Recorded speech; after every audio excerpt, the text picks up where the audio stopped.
sold on InsaneRadioDeals.com have brought us many new customers. If you're a business that wants to grow with a message that resonates and gets results, I highly recommend InsaneRadioDeals.com and the Virginia Talk Radio Network. Simply put, it works. The Virginia Talk Radio Network is our Lynchburg-based group with 8 over-the-air AM and FM radio stations and streaming platforms, featuring news talk, sports, and classic hits. Last year, we started over 900,000 digital streams to your CarPlay, smart speakers, and smartphones. This year, we are going for over 1 million streams. When you run a commercial from us, it plays on all of our platforms, including over 1 million streams. No Lynchburg-based group reaches more people. If you haven't advertised with us yet, advertise with us now. Call Melinda for more information and play your message on our 8 over-the-air radio stations and over our 1 million digital streams. The Virginia Talk Radio Network and Rewind 1039. We play everywhere on every device. Call Melinda today, 434-534-6100. That is 434-534-6100.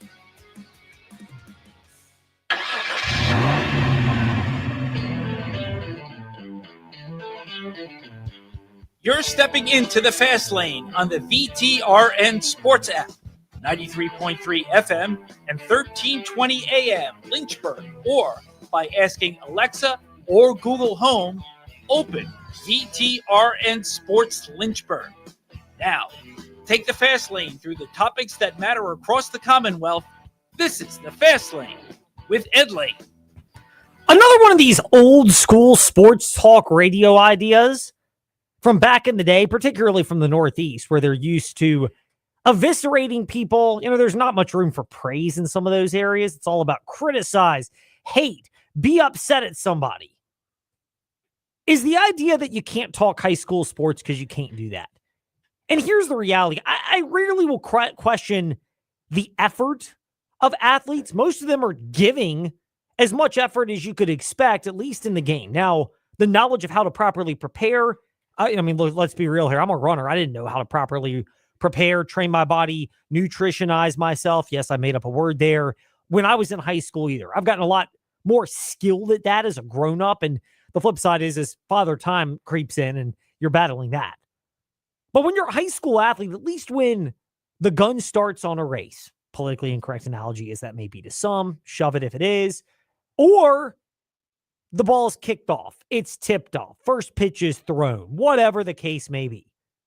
Most of these athletes give maximum effort, but there are things that you can do to prepare yourself better for those moments. And a lot of players are learning that more so now, especially in your revenue generating sports of football and basketball, because, well, let's be real here, when there's more dollar bills, y'all. And the fact that, sadly, for some of these, it's like mom and dad who view their child as a money grab opportunity for them.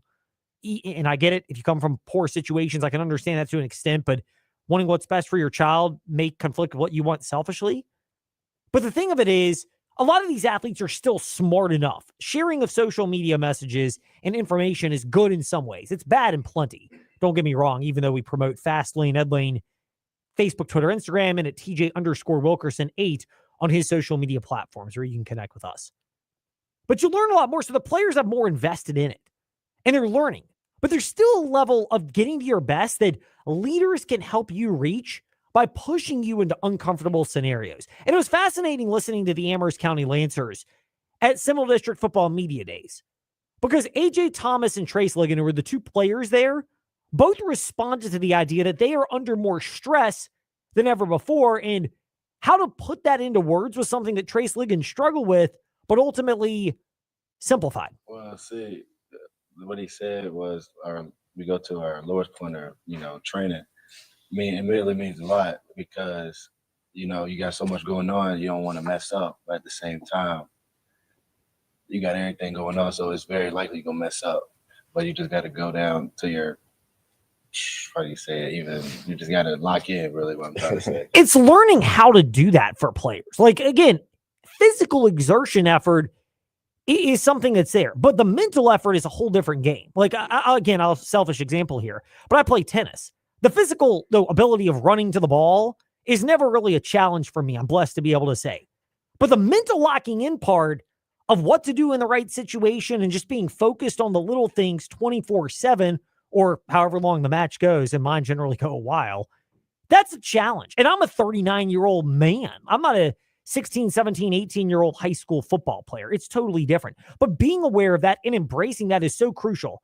And A.J. Thomas, who was Trace Ligon's teammate, the running back for Amherst, also spoke about that fact and how being exposed to that sooner is something that they believe will pay off for the Lancers this year. So really, like you said, go to your lowest form of training. But when it's stressful, it's really hard. You got to calm your body, calm your mind, and just really focus on your job and making sure you know the jobs of people around you so you can execute at your highest ability. Calm your body. Calm your mind. It is so much easier said than done. And like for the, I'm gonna get real, snide here, maybe a little arrogant sounding in the fast lane, but like for your sports fan who has never actually competed in sports before, where it requires exertion and effort. I'm not talking about just, going around playing the game of horse or like hacking it on the golf course. I'm talking about legitimately the training that goes into that. And golfers, some of the best actually do a lot of physical training, so they get it, but a lot of casual people, like that's their sport. And it's like, how hard could it be? Well, when you actually have to exert yourself, you probably would pass out because you've never done it before. And a lot of these people that are fans don't grasp this, but the physical and mental do tie well together. And sometimes they're tied into the point where physical exertion trains you to be mentally focused even when you're physically at your weakest. And that's where the benefit for Amherst can come in. Look, you saw progress from year 1 to year 2 to year 3. When Chris Moore spoke at Seminole District Football Media Days, he addressed that in the fact that you're making progress, but ultimately the goal is to continue to get better. And last year's season, while it was progress from an effort standpoint, showed holes in the fact that this is an Amherst program right now under his leadership entering their 3rd year, that they have failed to show the ability to close games out consistently, as we saw last year, going 5-5, but ultimately losing a number of one-score games. Third year, or at least my 3rd year in the program, I thought the first year was kind of about building a foundation.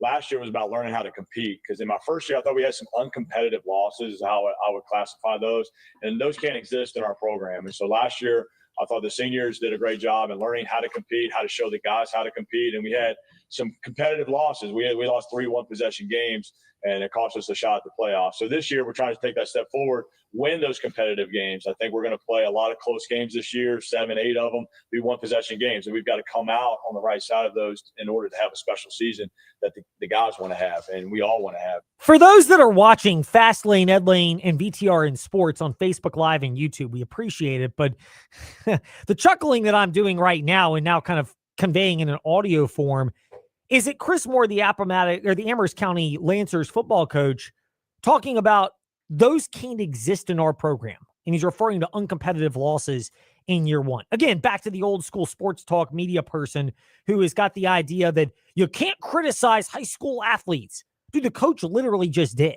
Like, I find it honestly, and this is one of the joys for the most part. And granted, a lot of our coverage of local sports here, most of the bulk of it centers on football because of Jefferson Forest Cavaliers football presented by TrostLaw.com coming up for our 12th season.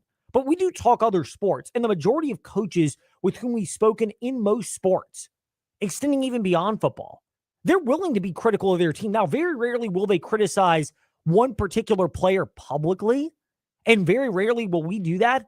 But oftentimes, here's the thing in high school sports especially, if one player, especially a good player, is upset and the effort is not there, over time, it generally does seep in to other players. Like other players feed off of that. So then it becomes an effort thing that literally is more than one player in a program. I don't know if I'm making sense about that, TJ, but in the pros, one player may be disgruntled with their status. Let's use contracts as an example and be making business decisions. But very rarely will other players do that because they all know that they're essentially on film and they're being judged for what they might be able to get either from their current team under their current contract, from a new deal if they want an upgrade, or the potential to get cut if you don't exert the effort and your contract isn't favorable. Like that dangles over the head of professionals. So they know that at that level. College athletes are kind of starting to figure that out, given that there's a lot of that at play, financials involved.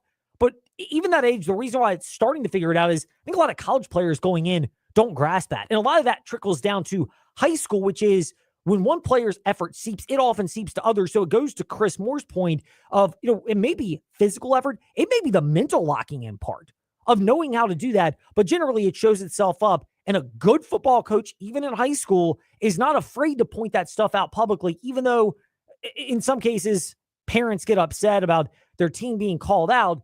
But if you really care about your child's improvement and the coach sees it and they're a good coach, and Chris Moore is one of those, he's coached at VMI at the collegiate level also, you should trust them as well. No, I think you have a perfect point, Ed. And here's the thing that parents have to understand. If your coach doesn't say it, media members and other fans will, and they will be nonchalant about it. They're not going to be they're going to be worse. Yeah. Yeah. They're going to be harsher. So I would rather hear it from my coach and have the opportunity to grow than go out there and go out into the world in college. If I play in college and go, okay, I hear from other family members or media members, hey, he sucks. He's not there mentally. There's no way he's going to progress at this point. I just would rather, I think it needs to start in high school. There's a lot of coaches around here that I think do a good job implementing that. Obviously, Jefferson Forest here with the Amherst Lancers that we're speaking of. I think Rocco at LCA perfectly implements that into his players as well, which is why many of them have gone on to succeed, and why I think guys like Zach Rice and Gideon Davidson will have great futures in the pros because of guys like Rocco. Well, and like to your point on LCA, for example, I mean, Easton Ware and certainly Gideon Davidson are like the genetic exceptions where the moment they get to high school, they're just built differently from everyone else. Although in Gideon Davidson's defense, he packed on like 10, 15 pounds of muscle from his junior to his senior year. Like he bulked up and is going to get even thicker and stronger now that he's been at Clemson for, what are we at now? 8 months, 7 months? Yeah. Whenever he got there at the end of the high school football season, 7 to 8 months. But the reality is most players in this area are actually developed, which means you have to learn how to take the hard coaching, which actually I think serves them in the long run, because a lot of these genetic freaks, and again, we should all wish that we were one. Plenty of them survive without ever having to deal with hard coaching. That's a subject for a different day, but it's learning how to handle that. And therefore, you can actually become better over the long haul if you learn how to handle stress. And Chris Moore of Amherst, again, how well they do in close games is probably going to be their judgment this year. He mentioned 7 to 8. I don't think that's unrealistic, given how they're right in the thick of things within the Seminole District. LCA will still be strong, although, Gideon Davidson, that type comes around like once in a lifetime. Right. They've still got some Division I talent there. Yeah. We know Jefferson Forest, EC Glass was in a lot of close games last year. Yeah. Brookville should be better this year with Mark Linneberg. Rustburg has got a player committed to Virginia. More on them later. Heritage and Brad Bradley have winning pedigree. We'll get to Liberty, but their goal is totally different. Let's be real about Liberty and the Seminole District. Their goal is just being competitive, maybe winning a game or two in non-district play, like finding a way to be functional. I know that sounds mean, but it is true. And to Moore's credit, we have to remember when Moore came to Amherst wasn't in the best shape, and he has flipped this program into so much potential. Well, I remember calling games for LCA at my former station. Amherst was always on the bottom with Rustburg, and they are slowly growing and growing. And I have nothing but respect for Chris Moore, especially after listening to your videos that you can find on Fastlane Ed Lane on socials. I think he's in the perfect place to help these kids grow and turn this athletic program around. Well, let's be real. Like, we did a trostlaw.com fast take on this earlier today. There's a major issue with a lot of parents of making things too hard on my child. Let's remove the obstacles that are out there. BS, that's a load of trash. Like, as a parent, and I know people are like, well, you'll think differently when you have kids. Dude, I got kids that are 7. We're dealing with obstacles in our house. We're dealing with those challenges. And my goal as a parent is not to remove them all so my child never has to deal with that. Here's my question, just bluntly, bigger picture in the world. What the hell is going to happen to my children if I always remove obstacles and then they get out in the real world? They're not going to be equipped for it, and it will come in middle school and high school. Yeah. Again, by the way, quickly. Time to take a detour in the fast lane. I went to a certain middle school here in the Lynchburg area. I mean, to those that are real in tune, you'll know what I'm talking about. It had 2 separate campuses, one around the Ford Avenue area and the other Oh. not far from downtown Lynchburg, near the bridge that was recently repaved, where you can see the skyline. Not the big one coming in from Madison Heights, but if you're coming from the Rivermont Boonesboro area, it was perhaps on the hill on that one. It had a split campus. And there was this theory from a lot of parents of protect your child's innocence, shield them from the ways of the world. Again, bull. I think it's absolutely the dumbest idea you can imagine. Really? Because I can tell you this much. I saw a lot of kids who, when they encountered the sinful real world, were not equipped to handle it. What do you mean parental advisory music lives out there? Believe it or not, we may not have listened to it. Horrible as Limp Bizkit and Stained and Eminem and, Nas may have been for those back in the middle school days. We might have listened to it. Shield your child's innocence. Oh, you mean kids in high school might do some things that are less than advisable? Well, those that have at least been coached by their parents that it's out there and what you can't do and what's bad and then what's an absolute hell no, that's not going to happen. You can navigate it. They're going to be, to use a religious term here, sinful things that happen. You're going to have to learn to navigate that. So the whole protect your child's innocence, shield them from what the real world has to offer, or shield them from adversity. It's the biggest misconception in parenting out there. It's an absolute sham and joke, that philosophy is. And we're dealing with it with our kids now. Yeah. I, by the way, again, while on this detour, I'll take my kids to different parks and playgrounds because there's different types of people at certain parks in certain areas. And some may be more, I'll use air quotes, rough than others. But the reality of it is they need to learn to function in the world outside of their little bubble from church and preschool. They've got to learn to function because the real world has all of that. Yeah. And the reason I bring all that up, after Ed's potentially unnecessary detour, let's get back on the road in the fast lane. is the fact that Amherst County, I'm not saying they're winning a state championship or they're even going to be playing Thanksgiving weekend. When we get to JF, and Rustburg, we'll discuss how hard that is to get to the point where you're playing and practicing on Thanksgiving Day and playing Thanksgiving weekend. That's a state quarterfinals. That is a real privilege and a real challenge to get that point. Not unattainable, but how challenging that is. But why Amherst should be better is the philosophy of Chris Moore going against those middle school parents where it was protect your child's innocence, shield them from the ways of the world. Or you can do this. You can start inducing stress. And some parents may blow back on this. And if you're an Amherst parent, please don't do that. If you're a parent of a student athlete anywhere, unless the coach is literally harming your players, and I don't think there are very many in this area where they would be doing that. Hey, while they're doing bench presses and squats, we're going to throw dumbbells at, okay, that's absurd. But if you're going to push them in stressful situations like Chris Moore has talked about doing, there's a why to it. And this makes total sense. Well, I think it's all about stress, right? So in those games, biggest moments, whether it's a 2-minute drill, like against Heritage, we had to get a stop, but then we had opportunity to go down and score. And we drove the field, but then we couldn't convert right as time expired. And so it's all about stress and producing under stress. So we have a common saying in our program, under high stress, we go to our lowest form of training. And so we've got to continually, it's my job and our staff's job to induce stress to the guys and get them to perform in a stressful situation. Under high stress, we go to our lowest form of training. Voila! There it is.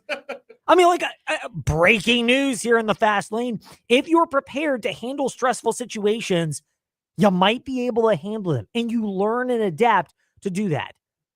It's not going to always work out perfectly. There are certain absolute, hell no's in the world that you can't allow. But there are a lot of times where you want to put people in failing situations so that sometimes they do fail and then see how they handle it and bounce back and learn how to handle adversity. Because if you don't know how to handle it, what's going to happen when you're in a game and it's 3rd down and goal and you throw a pass that nearly got intercepted, or it's the first quarter of a game and you give up an opening drive, and on your first drive, you cough it up and the other team scores, and in the blink of an eye, you're down 14-0. If you know how to fight and handle adversity, you can claw your way back into that situation. But if you're clueless, you're up the creek. And a lot of it goes into that particular mindset. And this is how you do it. If you're Chris Moore, again, for all these parents out there, this is a terrible philosophy. First of all, I disagree, but feel free to drop your thoughts. Fastlane, Ed Lane, Facebook, Twitter, Instagram. We'll get to that after Anthony Damcott of FrontStretch.com joins us today. But there are ways to induce stress in an effective manner and prepare. And if it's, parents dealing with kids, it's your job as a parent to identify that, have the vision, and prepare for those scenarios. It's the same thing with a coach, which is why it's reasonable to put the burden on Chris Moore, the head football coach at Amherst, for how to induce stress. But at least you can say, based on hearing this, there's a clear, competent game plan for doing that. We use different tactics. We have music. Sometimes we'll invite the cheer team down. They're cheering. We got music blaring. We got other things going on, and it's a lot of stress. You're trying to focus on your job, but Friday nights are the same way. You got a lot of different things going on. People yelling in the stands. Obviously you got a great competitor across from you. You got different stressors, and so we've got to be able to execute in those. And so we try to induce that, whether it's in the weight room, whether it's on the field, all of those things to help them produce under high stress. Going back to our chat Wednesday in the Fast Lane, Ed Lane, however you listen to podcasts. And guess what? We keep receipts. Right there. But Jamie Chadwell mentioned that, how he's glad that the heat and humidity is going to return in some form next week. I don't think you are, TJ. I'm surely not. But he is, because it's an opportunity to stress out the Liberty Flames. Be honest, a lot of coaches around here, I think, are glad about that. And I'm okay with that. If we're talking like 1970s and 80s, where you never give them a break for water ever, and you run them to death, and you put them in, sweatpants and sweatshirts and no water. Okay, I think we can progress beyond that. But there's still a level of learning how to perform, because you're going to be playing games in some of those conditions. Other times it may be rainy. Other times you may have cold wind that's blowing and dealing with it, depending on where you might get sent. Hello, Blacksburg, for the state playoffs. Coach Kennedy and I remember that on prior editions of JF Cavalier Football, presented by TrostLaw.com. So the truth is you start thinking of ways in which you can stress your team now. And for Amherst, it didn't make sense last year, because just getting the effort up to where you could be in close games was a step. But it also exposed that you still have to learn how to win those close games, and last year did. And as an old school guy, I kind of love the idea of seeing a level of tiered progression in programs. And if you have a logical plan, it's nice to see. And for Amherst, at least that appears to be the case. No, I agree. And I think we're going to see some improvements. I haven't had a chance to look at how Amherst and their player situation looks, but if I had to guess, I say we're going to see them in a lot of one-score battles. And the question is, are they going to be ready to turn the tide? And instead of being on the losing side, are we going to see them on the winning side? Well, that's the big question. And ultimately, they still have to go out and find a way to execute. When we return in the Fast Lane, Anthony Damcott of FrontStretch.com will discuss some NASCAR topics. How much is the track at Iowa and coming up next weekend, Richmond, to blame? How much of it is the car, and just not much that can be done about that? Plus, is Connor Zilic really worth being the second favorite for this weekend's race at Watkins Glen? We'll cover all that. Then the Fast Five at 5-ish with some other stories that have slipped through the radars with the return of football. So we will get to those as well when we return. This is the Fast Lane on the VTRN Sports app, and ask that smart speaker, open VTRN Sports. Savings are heating up, and so are the summer super deals at the Used Car Superstore on the Sheeler Motor Mile. You don't need super strength to get approved for credit. Sheeler owns the finance company. Getting approved for credit is super easy on the Motor Mile with financing options for every budget. Sheeler makes car buying easy with the hottest brands all in one location. Cars, trucks, vans, SUVs. Many have miles in the teens, remaining factory warranties, and some are even local one-owner vehicles. Over 900 used vehicles in stock now and ready to move. More than any other dealer in the area, plus exceptional service, selection, and savings. Need some summer spending cash? Sheeler will buy your vehicle even if you don't buy from us.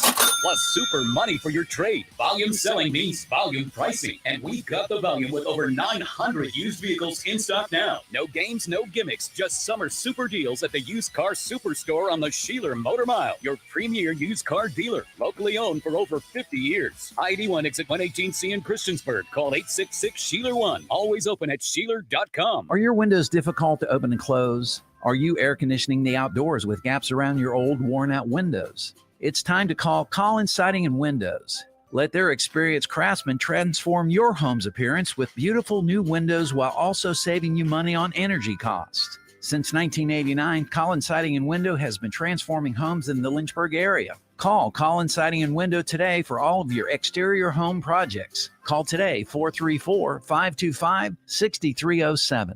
Hey there, fellow travelers. It's me, the Hotel Whiz. Before you go anywhere, call me day or night for hotel rates too low to publish. I'll save you up to 75% on over 500,000 hotels across the globe. You see, I've already done the research, so you don't have to spend time online trying to find the best deal. That's up to 75% off. Just call me, the Hotel Whiz. It's a free call, and you get instant access to rates too low to publish with no cancellation fees. Make a free call now and save up to 75% off your hotel rooms the next time you're going somewhere for business or pleasure. Call the Hotel Whiz now and get instant access to rates too low to publish. 800-378-2714. 800-378-2714. 800-378-2714. Call the Hotel Whiz right now for rates too low to publish. 800-378-2714. Just like summer, the deals at InsaneRadioDeals.com are heating up. Check out these great deals on food. $50 gift cards to the Caribbean Jerk Pot. $50 gift card to the Yard on 5th Street. $25 gift card to Ballad Brewing. $25 gift card to Donnie D's Bagels and Deli. $50 gift card to Downtown Cairo. All these great food deals and much more at InsaneRadioDeals.com.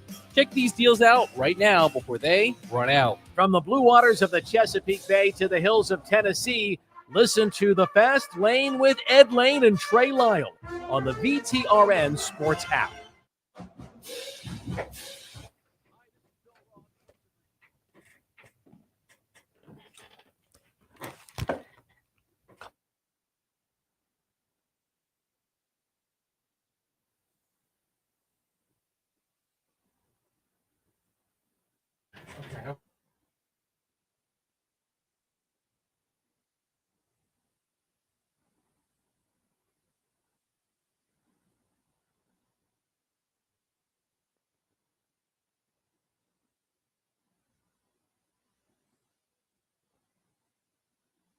All right, so we're in an interesting spot as we come back here in the fast lane. We are going to try to connect with Anthony Damcott of frontstretch.com.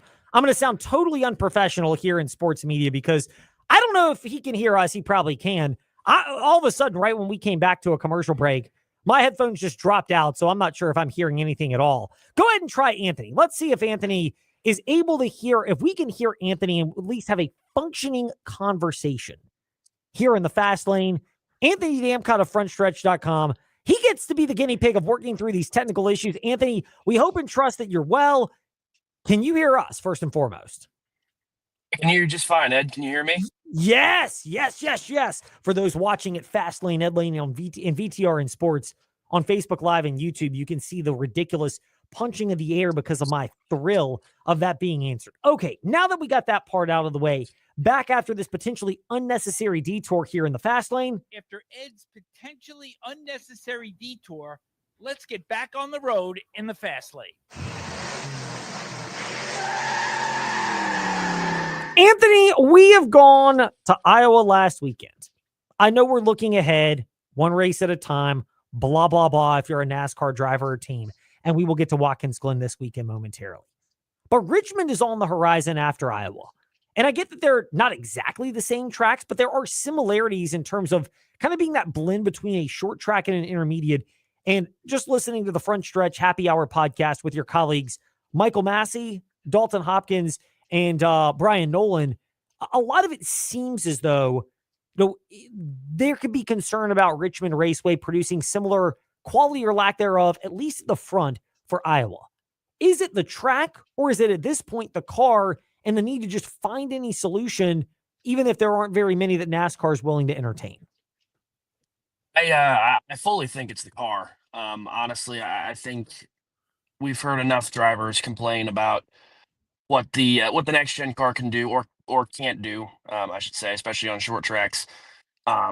It's frustrating the drivers, and it's certainly frustrating the fans. If you have any sort of social media, it doesn't feel like tracks get the blame at all, which is fine right now when you have a car that can't pass and you have to take 60 laps to complete a pass on a short track. So and we've seen in NASCAR's history that Richmond is a track that usually provides entertainment. Might not be the most, might not be a Talladega like race, but it'll provide drama, and it's short track racing, so it's already going to be a lot of feelings hurt, fenders bent, all that stuff. But with this car, it's just impossible to make a guess on whether or not the track is the problem, if it's like the track surface or something, if it's the tire, because it could be the tire as well, or if it's the car. But obviously we saw on social media, I mean, there are people who are very fed up with this car.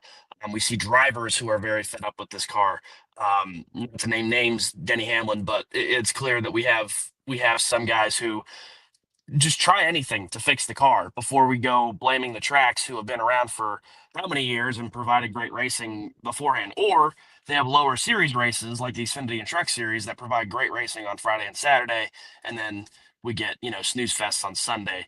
At this point, I think guys are willing just to say, hey, try anything with this car to see if we can put on some halfway decent racing. So Anthony Damcott of frontstretch.com is with us here in the fast lane, and Iowa is the subject of losing a date after this past weekend. There's a local angle to that idea in NASCAR because Richmond Raceway, which is next weekend, coming up this Friday, Saturday, Sunday, it's Watkins Glen. But next weekend, it's Richmond Raceway. They've already lost one date as well. How much of it is on the tracks to find a way to do the old Howard Johnson, let's have a good sauce next to these mediocre steaks deal? How much of it is on the fact that how much can you really fool the fans? And ultimately, it's hard to judge these tracks if the racing quality isn't good, and the fans are smart enough to know that, especially more than ever, given the proliferation of good or bad opinions on social media. Yeah, it's difficult finding the line because you can market a race however you want. And I think, honestly, Richmond might have a leg up after, what we saw last year with Austin Dillon. But it's one of those things where you can market it any way you want, but the only people that you're going to try to get out, either watching on TV or out to the racetrack at that point, will be the casual fan, because the diehards kind of see through. And again, not necessarily in the fault of the tracks themselves, but they see that, like, they watched Iowa last week and they see that, it's impossible to pass, especially on a short track. So it's one of those things where, like I said, it's Richmond again might have a leg up after the debacle we saw last year, but it's we're in an era where trying again, it's almost like a try anything. And who knows? Maybe, we have a situation like Bristol last year where maybe Goodyear brings a tire to the track that falls off after, 25 laps, and it becomes an instant classic or something like that. But yeah, it's all about the marketing. And when you have a product that is borderline unmarketable at this point, it's a tough position to be in if you're a track like Richmond, who is very similar to Iowa, only being like an eighth of a mile smaller. It's tough to kind of say, hey, we could probably do better. We're smaller. We can, smaller space means more hurt feelings, but I think having drivers with great personality helps that as well. Because we also saw at Iowa, the racing may not have been great, but we saw a lot of angry drivers. So, and that's classic short track racing. So if they can market, hey, here's this rivalry, or here's this, Keogh driver heading into Richmond, you might be able to get some more fans out that way. But yeah, I agree. It's kind of a tough situation to be in, especially if you're a short track right now. So now I will go super homerific in the fast lane, although kind of tempering that by saying, honestly, the spring racing at Martinsville for Cup has left something to be desired. I would say they benefited from how they're scheduled in the NASCAR playoffs, and even outside the Hail Melon, I do think the fall racing is better quality, and maybe the sense of urgency plays into that for Martinsville. But they're a short track and they've struggled. How much do they deserve credit for how they've continued to market that race effectively to where it's at least coming close to maximizing what you could expect in terms of fan interest and attendance, even in the spring, whereas a lot of these other tracks whose product is equally meh, they've struggled in that regard? Yeah, all credit to the folks at Martinsville Speedway. I think its history helps being the oldest short track on the NASCAR calendar, being the oldest track currently on the NASCAR calendar. Between that and North Wilkesboro, I think a lot of people, um, myself included, I've never been to Martinsville during a race weekend, and regardless of how the racing is, I know its history. I know that it's a fantastic racetrack. It's on my bucket list of races to go to. So, I think Martinsville kind of has a leg up in that regard of its history and being the oldest track. And when you ask a NASCAR fan about the paperclip, they look back on it with fond memories. And like you said, outside of the Hail Melon, it hasn't been the worst racing in the fall race. But there's a lot of I think there's a lot of history, and I think having local turnout helps as well. Keep in mind, Martinsville isn't entirely that far from like where most race fans, or most race teams live in North Carolina. So I think having the locals kind of make that trip up to a short track, in the same way that they turn out to North Wilkesboro because of its history and the revival that happened there.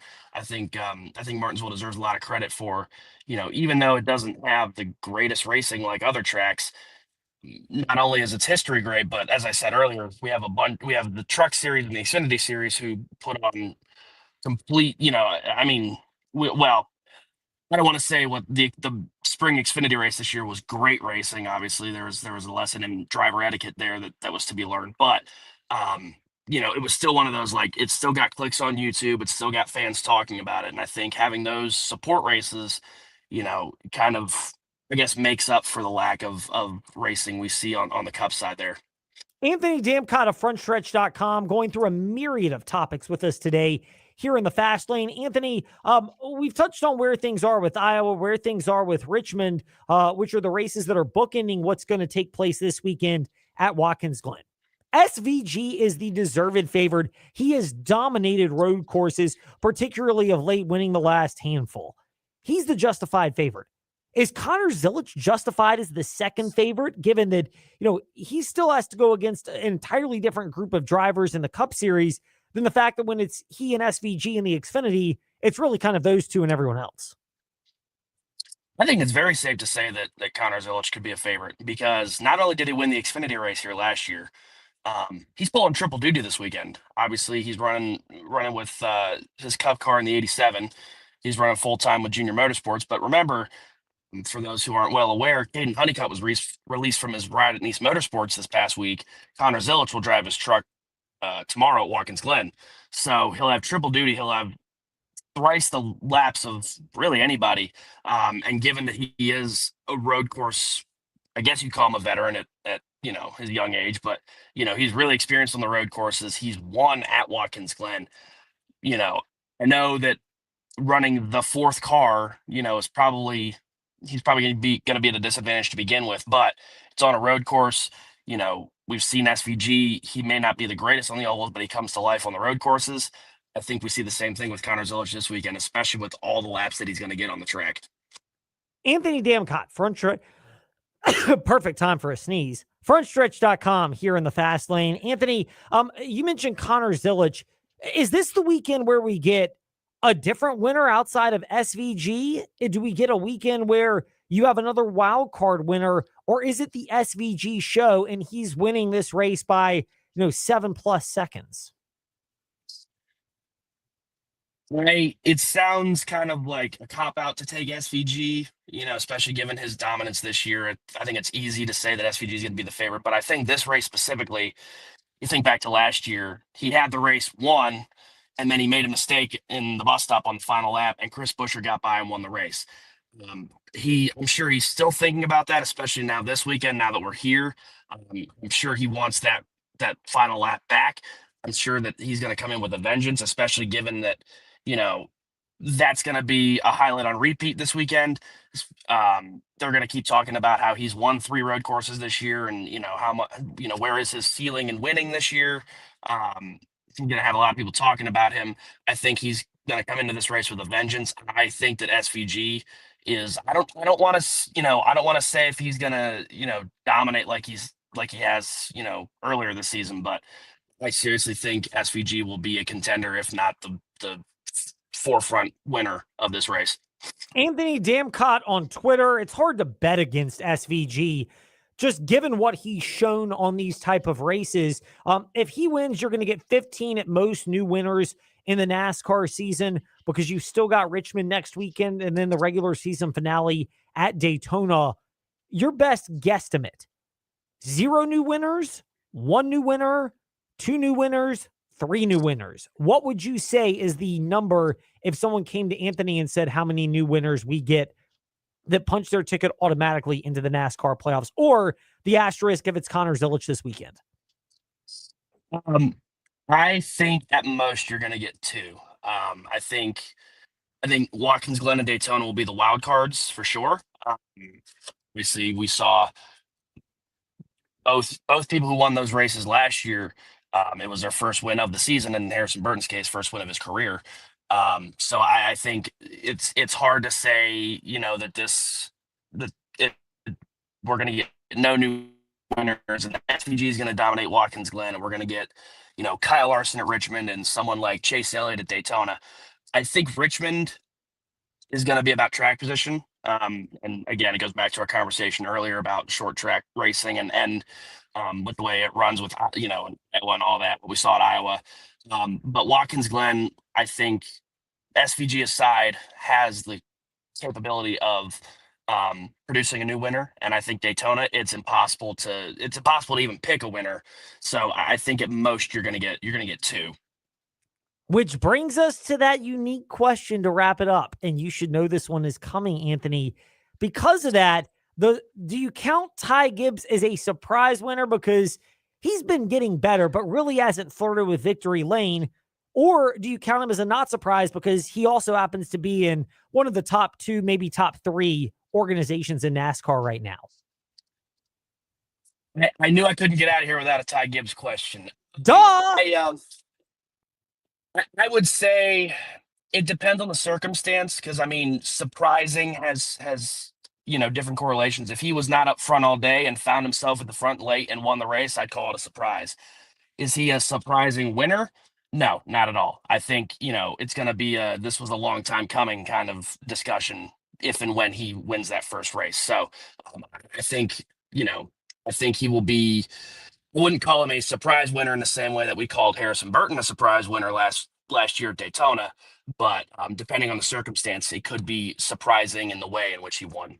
Totally fair, totally reasonable, and all good points from Anthony Damcott. More of them at Anthony Damcott on Twitter and frontstretch.com. Anthony, great perspective. We're touched that you're able to share some of that with us today in the Fast Lane, and we look forward to speaking with you soon.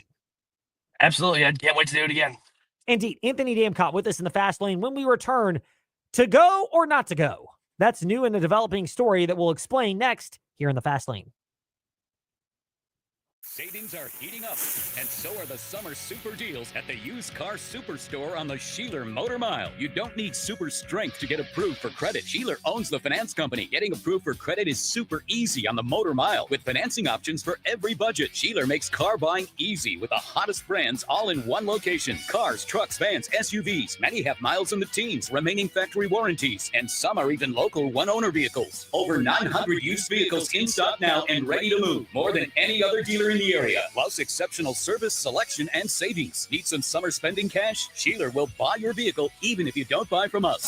Plus super money for your trade. Volume selling means volume pricing, and we've got the volume with over 900 used vehicles in stock now. No games, no gimmicks, just summer super deals at the Used Car Superstore on the Sheeler Motor Mile, your premier used car dealer, locally owned for over 50 years. I-81 exit 118C in Christiansburg. Call 866-SHEELER1. Always open at Sheeler.com. The feel of the beach is perfect. Relaxing with family and friends. Bonding over memorable meals fresh from the seas. It's a beach experience, and it's in our backyard at 801 Raw Bar in downtown Lynchburg. They're family-owned and family-operated, bringing you that relaxing beach house vibe while you enjoy the freshest seafood from our region, including raw oysters, king crabs, and snow crab.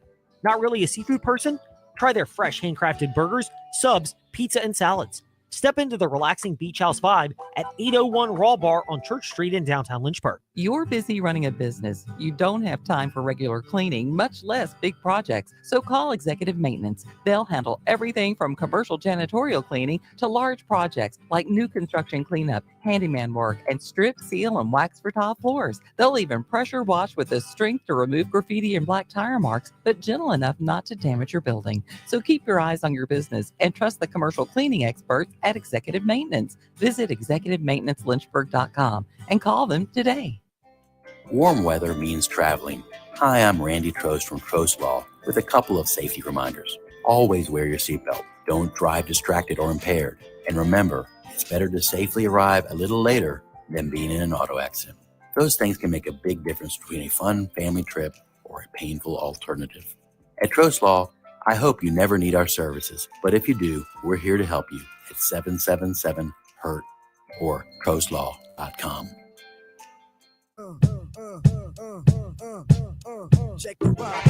Step into the Fast Lane 24/7 at Trey Lyle VT and Fast Lane Ed Lane on Facebook, Twitter, Instagram, YouTube, and wherever you listen to podcasts. Now, back to the Fast Lane. To go or not to go? To be or not to be? To sue or not to sue? We cover it all right now on the Fast Five at 5-ish. It's time for Fast Five at 5-ish. 5-ish minutes on 5 relevant topics done around 5 p.m.-ish. Ish, because our counting skills are kind of ish. Let's start with number 5. To go or not to go to Liberty University? Now, we have not really discussed this, and let's be real, most of our coverage right now is Liberty softball. We've sprinkled in a little bit of Liberty basketball, and we will prayerfully do some of that next week with head men's basketball coach Richie McKay in the Fast Lane. But the Liberty softball team announced the addition of 5 incoming student athletes over the last couple of weeks. This was around the ACC football media days time, and let's just keep it real, that was going to dominate, and this was going to wait till the back burner. But Caitlin Nesbitt's an incoming freshman, but everybody else coming in, listen to this. Georgia Tech came to Nanners. North Carolina, Ella Fox. Duke, Gabby Mike. And St. Francis, PA of Savannah Nash. So Liberty's got 3 Power 5 ACC players who are transferring into softball this coming fall. That also includes Nyla Bingham from Rustburg and a number of other freshmen who have come into Liberty. First of all, let's keep it real here. They're not all going to pan out. Like the idea that, oh, they got a bunch of power arms and power players that came in, 3 from the ACC.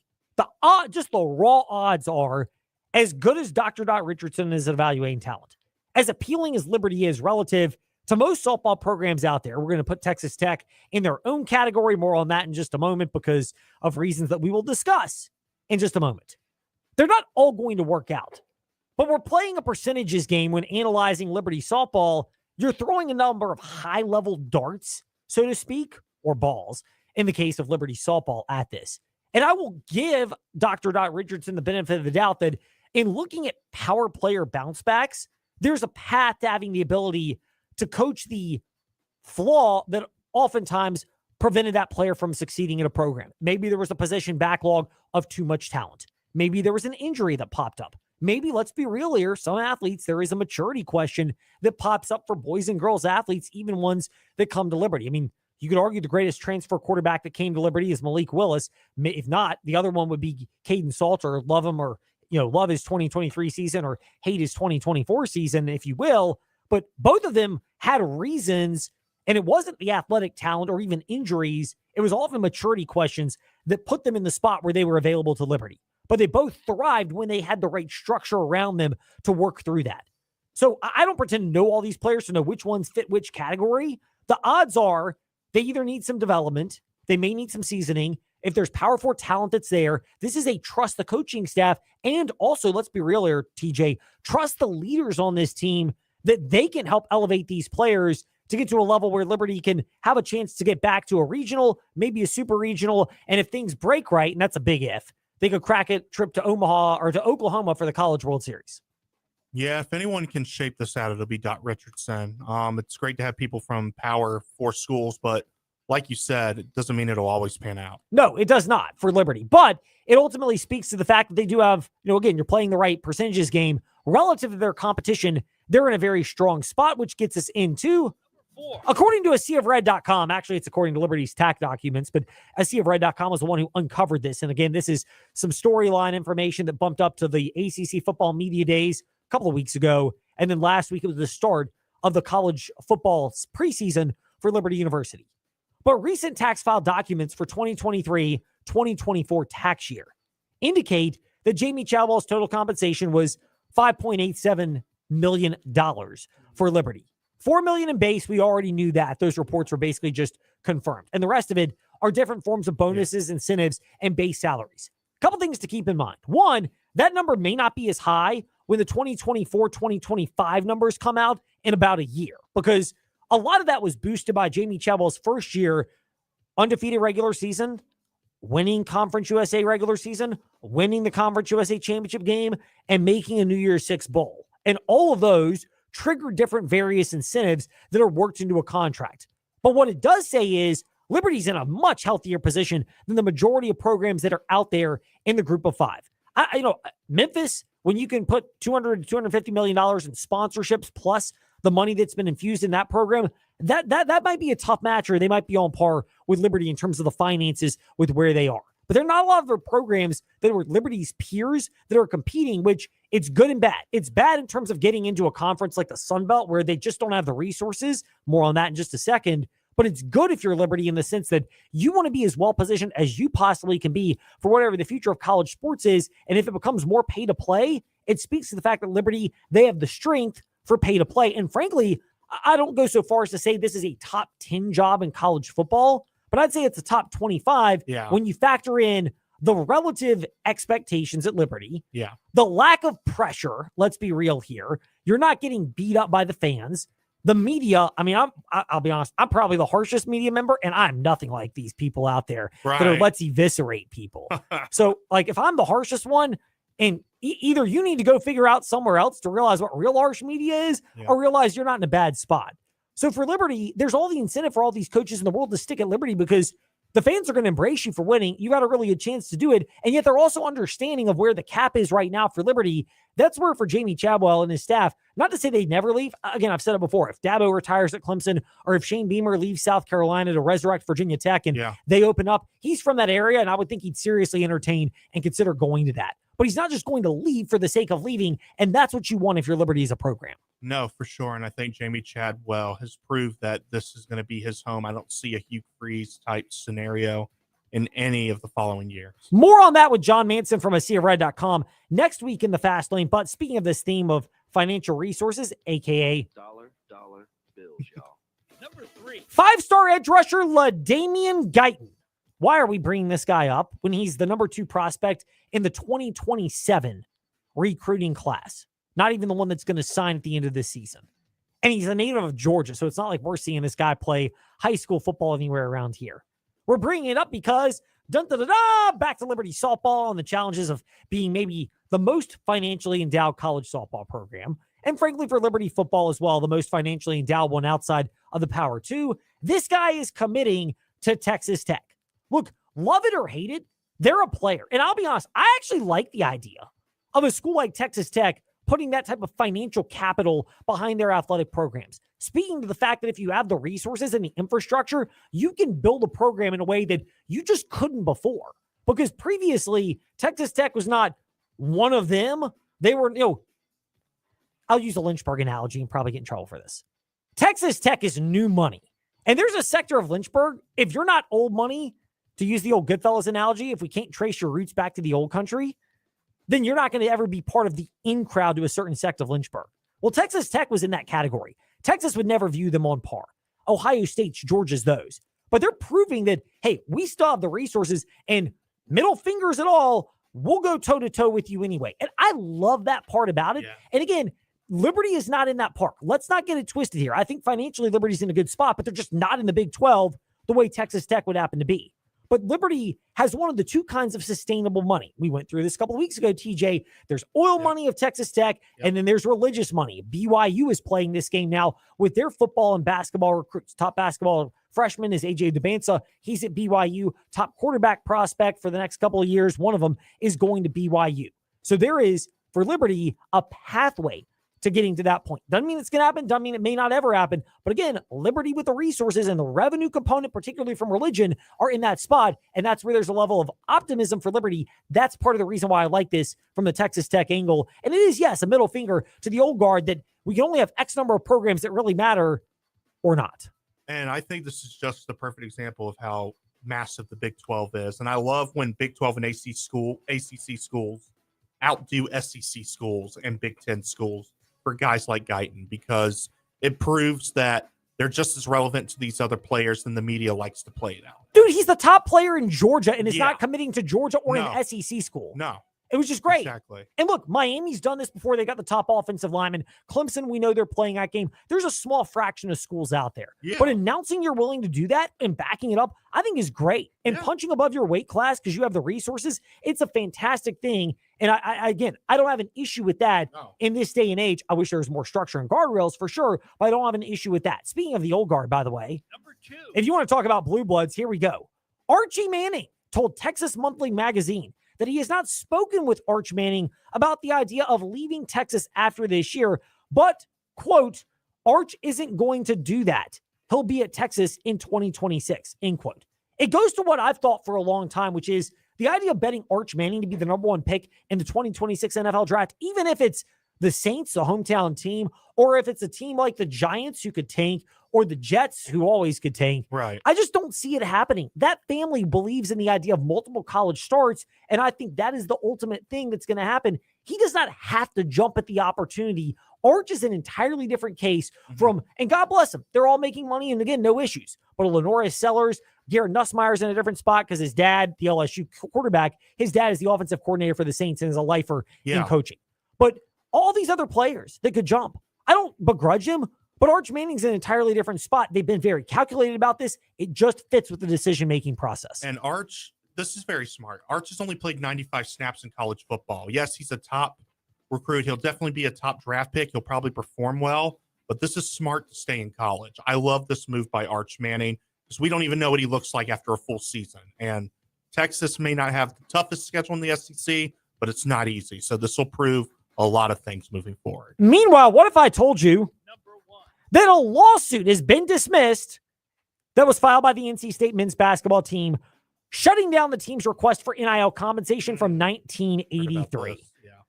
I mean, look, I'm all for players getting paid.